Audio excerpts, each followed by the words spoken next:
जोड़ेंगे, दोनों नेत्रों को बंद करेंगे, रीढ़ की हड्डी को थोड़ा सा सीधा करेंगे और परम पिता परमात्मा का स्मरण ओम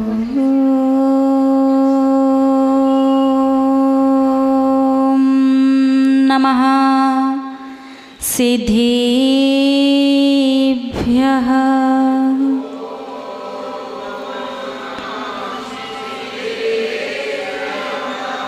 ओम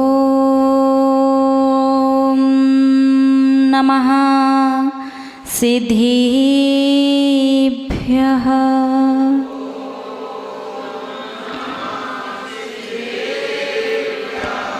ओम नमः सिद्धेभ्यः।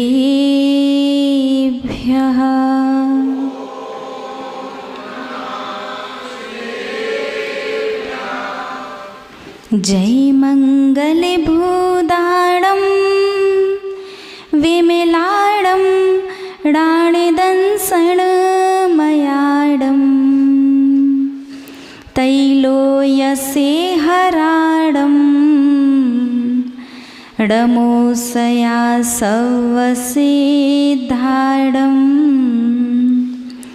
डमोसया सवसिद्धाडं डमो अरिहन्ताडं डमो सिद्धाडं डमो आयरीयाडं डमो उवज्झायाडं डमो लोई सवसाहूडं।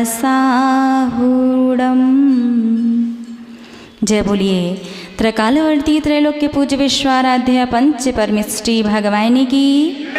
आदि ब्रह्मा आदिम तीर्थंकर वृषभ देव श्री आदिनाथ भगवान की। अष्टम तीर्थंकर श्री चंद्रप्रभु भगवान की। श्री अरिष्ट नेमिनाथ भगवान की। विश्व वंदनीय भगवान महावीर स्वामी की। परम गुरु परम पिता परमात्मा 1008 श्री सीमंधर स्वामी भगवान की। 20वीं सदी के प्रथमाचार्य चारित्र चक्रवर्ती आचार्य भगवंत श्री शांति सागर जी मुनि महाराज की। अभीक्ष्ण ज्ञान उपयोगी परम पूज्य आचार्य गुरुदेव श्री वसुनंदी जी मुनि महाराज की। रत्नत्रयधारी तपोधन श्रेष्ठ मम शिक्षा गुरु परम श्रद्धेय गणनीयारिका श्री सौम्यनंदिनी माता जी की। अहिंसा प्रधान श्रीमद जैन धर्म की। परम पूज्य 105 आरिका सुयोग नंदिनी माता जी की जय। आरिका संघ की जय। धर्म स्नेही आप सभी भव्य महानुभाव, बात उस समय की है जब भगवान महावीर स्वामी साक्षात विपुलाचल पर्वत पर विराजमान थे। राजा श्रेणिक भगवान महावीर स्वामी के दर्शन करने के लिए जा रहा था और रास्ते में राजा श्रेणिक ने देखा कि एक वृक्ष के नीचे एक मुनि महाराज बैठे हुए हैं और मुनि महाराज यद्यपि ध्यान की मुद्रा में बैठे हुए थे, दोनों आँखों को बंद करके एक हाथ के ऊपर दूसरा हाथ रख करके, लेकिन उनकी भौएं आईब्रो जो हैं वो तनी हुई थी, आँखें फड़क रही थी और चेहरे से ऐसा प्रतीत हो रहा था जैसे मानो उन मुनि महाराज को बहुत ज़्यादा क्रोध आ रहा हो। राजा श्रेणिक को बड़ा आश्चर्य हुआ। मुनियों की मुद्रा तो बड़ी ही शांत और सौम्य हुआ करती है, लेकिन यहाँ तो बात रास्ते में आते समय एक मुनि महाराज की क्रोधपूर्ण मुद्रा देखी। यदि ऐसी स्थिति में ऐसे समय कोई घटना घटित हो जाती है तो मुनि महाराज को किस प्रकार के कर्म का बंध होगा। भगवान महावीर स्वामी ने कहा कि यदि इस समय मुनि महाराज को यदि आयु कर्म का बंध होगा तो वो 7वें नरक जाएंगे। अब राजा शरणिक को लगा, गृह त्याग किया है, दीक्षा ली है, साधना कर रहे हैं, तो नरक नहीं जाना चाहिए। मैं जाकर के उन्हें संबोधन दूंगा तो शायद उनके परिणाम समझ जाएं। श्रावक होता ना, कभी कभी श्रावक अपनी मर्यादा को भूल जाता है। उसे लगता है कि वो साधु को संबोधन देने का अधिकारी है क्या? पक्का? एक बार सोच लो, बोलिए ना। नहीं है। जब तक स्वयं साधु या गुरु ना कहें तब तक कोई भी श्रावक कितना भी ज्ञानवान क्यों ना हो, किसी भी साधु को संबोधन या उपदेश देने का अधिकारी नहीं है। फिर भी श्रावक है ना, वो थोड़ा भी ज्ञान हो जाए तो पेट में खलबली सी मची रहती है। जब तक वो बाहर निकल करके ना आए संतुष्टि नहीं होती। और फिर श्रावक कहता है कि हमारे पुण्य में बट्टा क्यों लग गया।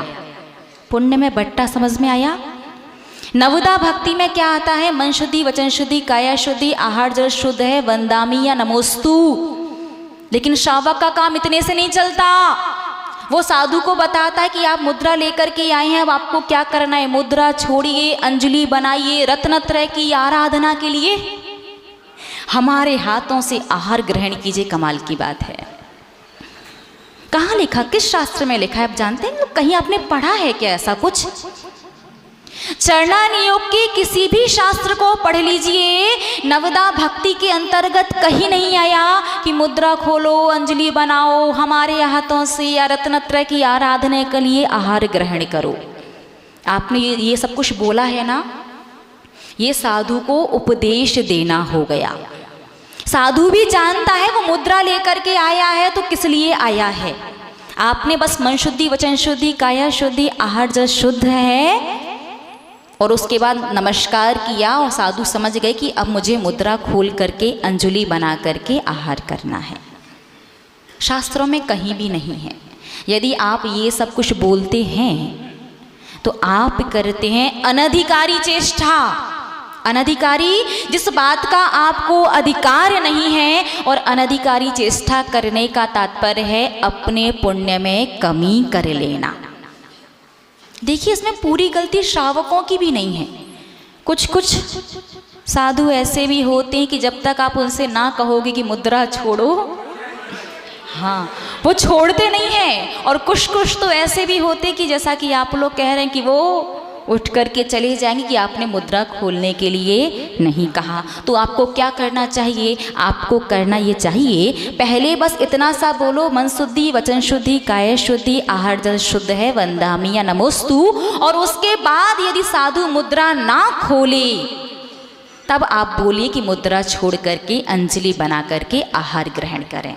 तो फिर आपके पुण्य में बट्टा नहीं लगेगा। और पहले ही बोल दिया तो कमी आ जाएगी। और आपको पता है, बट्टा लगी हुई चीज, सोना जब खरीदने जाते हो तो जितना वजन उतने पैसे दे करके आते हो, लेकिन जब सोना बेचने जाते हो तो सुनार बट्टे के पैसे काट लेता। काटता कि नहीं? बात समझ में है ना?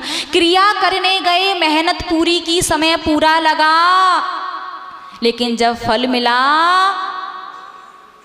तो पुण्य आधा अधूरा मिला, क्योंकि आपने बीच में अनधिकारी चेष्टा कर ली। तो श्रावक साधुओं को उपदेश देने का अधिकारी नहीं है, संबोधन देने का अधिकारी नहीं है। लेकिन कभी यदि साधु स्वयं कहें या उनके गुरु महाराज कहें तो श्रावक उपदेश या संबोधन कथनचित कदाचित दे सकता है, सर्वथा नहीं। इस बात को फिर कभी विस्तार से समझाएंगे, अभी प्रसंग पर आते हैं। तो राजा शरणिक ने क्या सोचा कि मुनि महाराज को यदि ऐसे परिणामों में आयु बंध होगा तो 7वें नरक जाना पड़ेगा। वो फटाफट से भगवान को नमोस्तु करता है और सम्मोषण से बाहर आ जाता है मुनि महाराज को संबोधन देने के लिए।